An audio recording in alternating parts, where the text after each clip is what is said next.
Well, warmer air should shut off the lake effect snow machine for a little while, but we're watching a storm system that's going to move across the U.S. and bring colder air and more lake effect snows.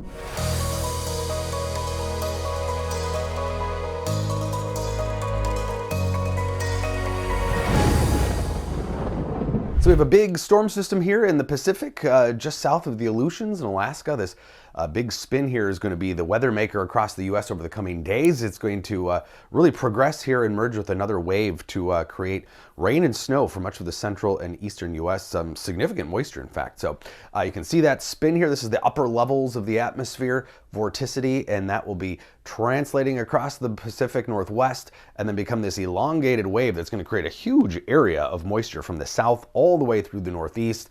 So rain and snows for the Pacific Northwest here over the weekend.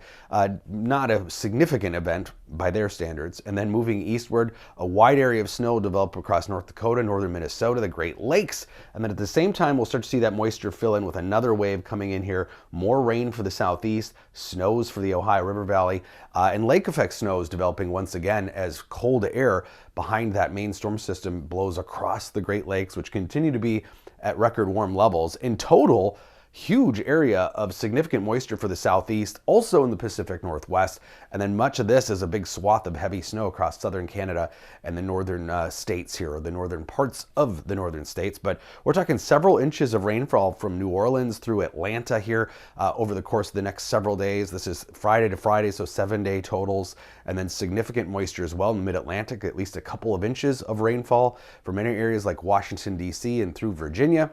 And then continuing to the northeast. Now, some of this will be snow too, especially in the mountains of Vermont, New Hampshire, and then into upstate New York. But you can see a broad area of about a third of the country getting some significant moisture.